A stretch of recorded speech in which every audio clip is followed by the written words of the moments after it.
Hello, my name is Colleen OBrien, and this is my food defense plan for Chemung's Mary Berry, which is a New Jersey cranberry juice processor.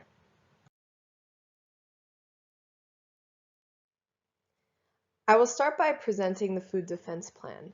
I will give a brief product description, review the food defense team members and responsibilities, highlight the plant's security measures, review the process flow diagram, present vulnerability assessment and mitigation strategies.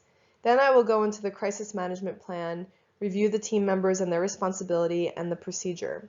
That will take us into the recall plan, the traceability aspects of the product, and the recall communication.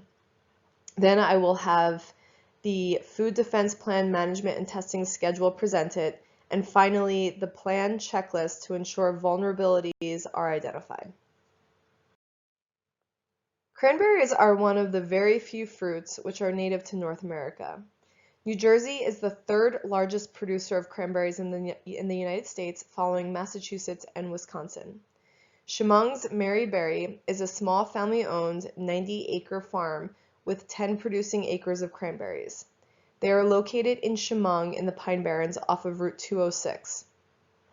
They have been in business since 1940 and have 6 full-time employees, which includes 2 full-time farmers who are responsible for the crop, 2 part-time employees, and they also employ seasonal workers to help at harvest and bottling. Annually, they harvest about 230,000 pounds of cranberries, half of which they sell to Ocean Spray, and the other half which they process and bottle into the local favorite, Mary Berry Juice. Mary Berry distributes the majority of their juice to Murphy's Markets, a local specialty grocer with 5 locations across South Jersey, along with local restaurants which are within a 25-mile radius of the farm. The farm is open on weekends for tours from 10 a.m. to 5 p.m., and the juice is available for sale on site to its visitors. The food defense team is comprised of 6 members. Brendan Berry is the owner and the food defense team leader.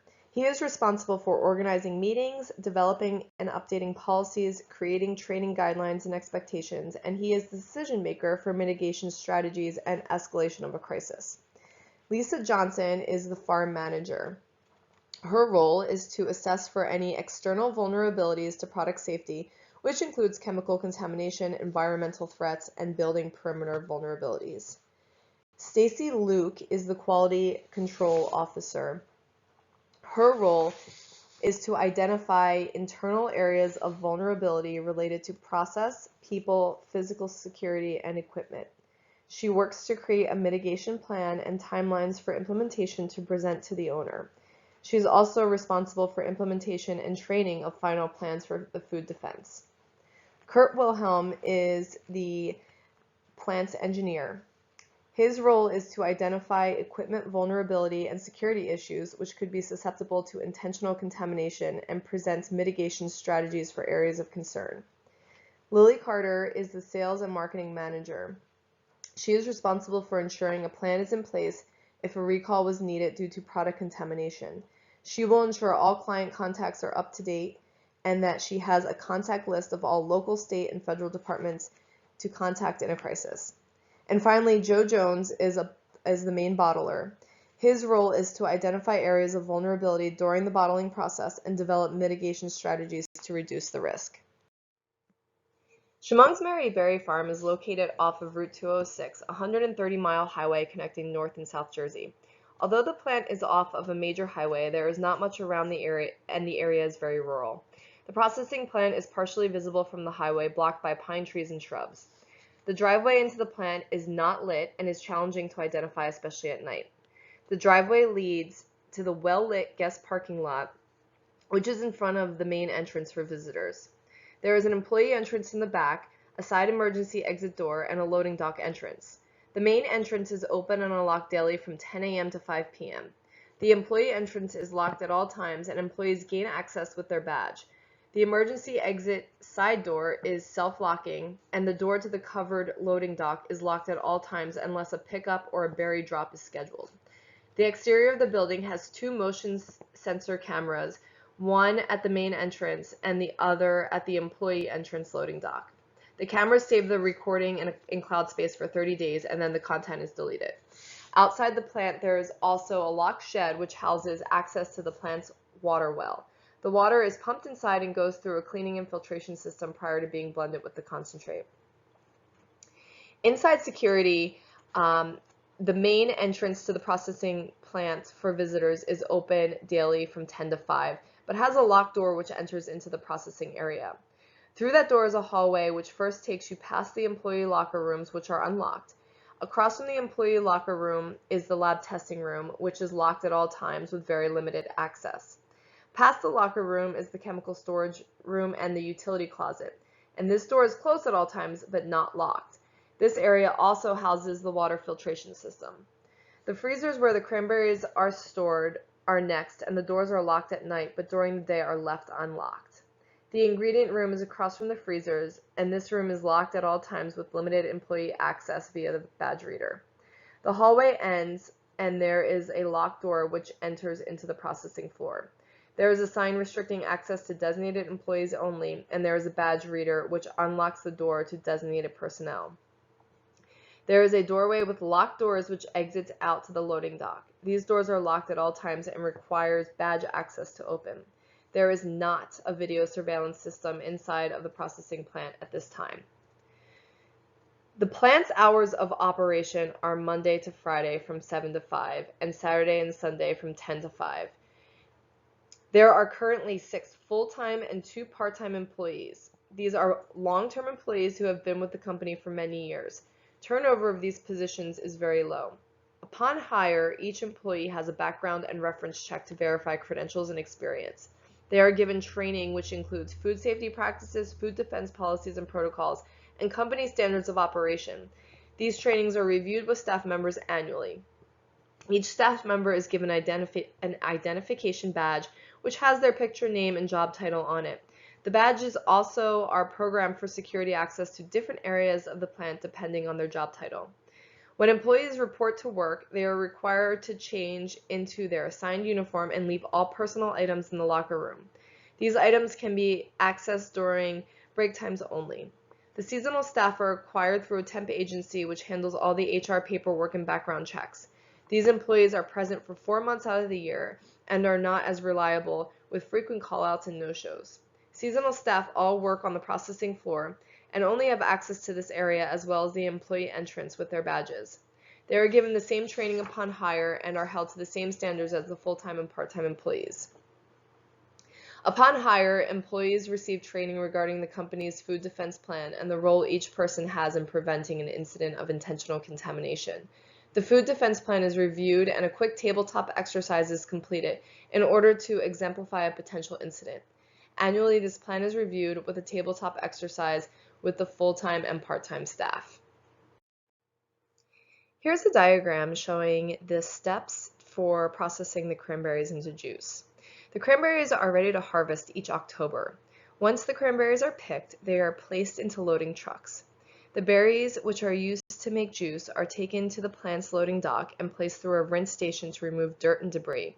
From the rinsing station, they are placed into a conveyor belt and taken to a cleaning station where they are thoroughly cleaned and disinfected. The berries are sorted for quality and then mashed into a puree with added enzymes to help break down the fruit. The berry puree is then pressed multiple times to extract the juice, which is placed through an extensive filtration system which can remove impurities and bacteria which are larger than 1 micron. The water is evaporated from the juice to create a concentrate. The concentrate is then blended with purified water and sucrose to create the Maryberry juice. The juice is pasteurized, stored, and then bottled when ready for distribution. In completion of a vulnerability assessment, it has been determined that the 3 main areas most at risk for an intentional contamination are in Node 1, which is during the addition of enzymes to the fruit during the crushing stage. Personnel are accessing the product and already adding something to the fruit. The risk is high that someone could add a contaminant during this phase. Node 2, during the blending process. The concentrate is blended with water, which comes from the on-site well. The well itself is locked and not easily accessible, but the water purification system is not locked and can be accessed. A person committing the attack could easily access the water and contaminate it. Node 3 is during the storage of the pasteurized juice prior to bottling. The juice is being held for bottling and can be accessed and contaminated prior to the last and final step. A Carver plus shock assessment of the nodes was completed, and it's in the table to the right. A couple assumptions for the criticality scoring were made. These include ricin was the toxin utilized in the intentional contamination. During the attack, the plant is bottling gallon-sized containers for distribution. The pasteurization process did not deactivate the ricin. It did not reach 176 degrees Fahrenheit.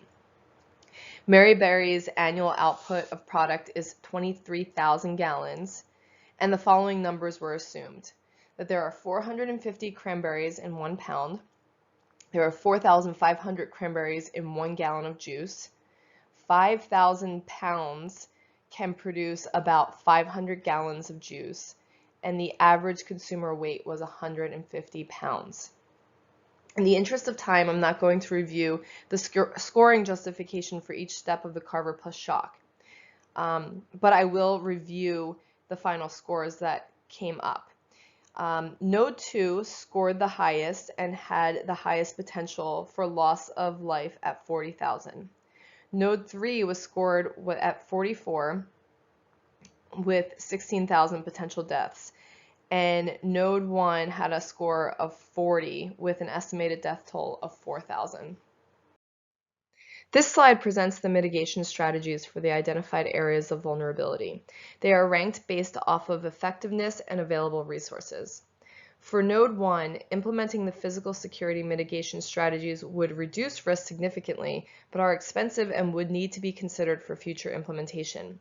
The immediate actions which can be implemented to reduce risk in this node include increasing staff training regarding food defense, establishing a buddy system, and a process of checks and balances when adding the enzymes, weekly ingredient room audits and process audits, and management rounding with the staff. For Node 2, it is important for the company to focus on physical security mitigations and process mitigation strategies. Installing a lock to this room would limit accessibility, would be the most important first step, and this can be done quickly, cheaply, and will have a big impact in reducing risk. Implementing a process in which access to the room must be supervised by the manager is also easy to implement and will help to reduce risk. The engineer completes water checks weekly currently, but they could be changed to daily to ensure water safety. Next, juice testing after blending should be part of the process and can be completed without a large financial burden. Lastly, changing the water system and installing cameras can be placed as long-term capital improvement projects. And for Node 3, it is important for the company to first focus on installing a locking mechanism for the tank. The stated process changes as well as staff training and rounding. These mitigation strategies will have the greatest impact to reducing risk of contamination and will not place a financial burden on the company. Next, we are moving on to the crisis management plan. Members of the crisis management team are responsible for ensuring the plan's initiation, communication, investigation, follow-through, development of any action plans and plan implementation, and continued monitoring and evaluation. Brendan Berry is the owner, and he is the crisis management team leader who is responsible for initiating plan and communication with the press, regulatory agencies, local authorities, and the public. Stacy Luke is the quality control officer, and she coordinates the recall and leads the internal investigation. Lisa Johnson, the farm manager, coordinates traceability investigations. Lily Carter, who is the sales and marketing manager, is responsible for the communication of information. And Joanne Potts, who is Murphy's market quality assurance officer, is responsible to ensure that she's accessible during an emergency and assist with the product recall.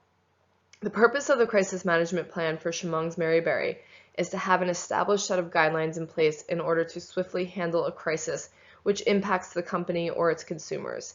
These guidelines ensure that the investigation procedure is standardized to ensure its thoroughness and accuracy, and that the proper steps of communication and transparency are taken to help minimize harm. Once the company is alerted to a problem, the committee will review the information and determine if they need to initiate the crisis management plan. If it is determined that the problem has or could negatively impact or cause harm to the consumers, the employees, or the company, the following steps should be taken. A command center will be set up. A call center will be initiated in order to field any questions, concerns, complaints, or information which may be received. Company messaging regarding the known information about the incident is created and sent to the media. The crisis management team will begin the investigation with the help of local and state authorities and decide if a recall is warranted. Issue a recall if it is necessary, and notify all regulatory agencies and create a press release. Notify their legal advisors of a recall.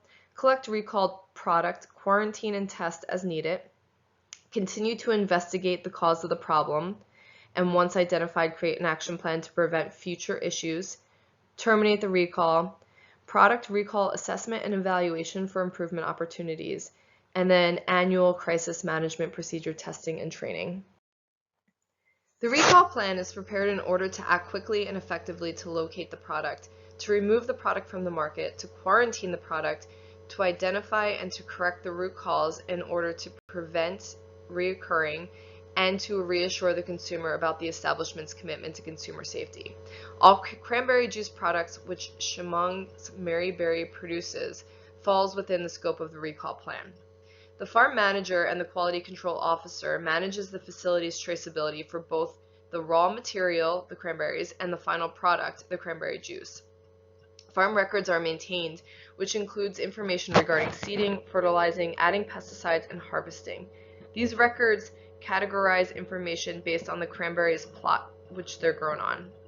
The processing plant ensures each batch produced can be traced back to their plot of land, and once bottled is identified with UPC codes, product ID codes, lot numbers, dates of production, and expiration dates in order to ensure items can be identified if a recall occurs.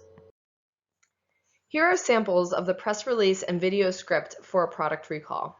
Each communication gives information regarding the specific product, how to identify that product, the recall reason, how to return the product, and contact information for the health department if you have symptoms, and also the company for further questions.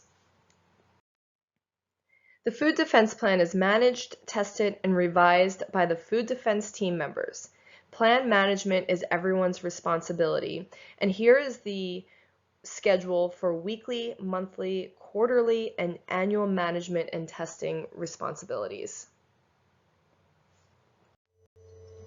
And lastly, the following checklist is completed annually prior to the food defense plan exercise to identify any areas of vulnerability which need to be addressed. The plan checklist reviews the food defense plan management, outside security measures, and internal plant security measures, as well as personnel security. Any questions which have no as answers to them need to be addressed and corrected by the team. Thank you very much for listening to my presentation. I look forward to answering any of your questions or comments that you may have. Have a great holiday.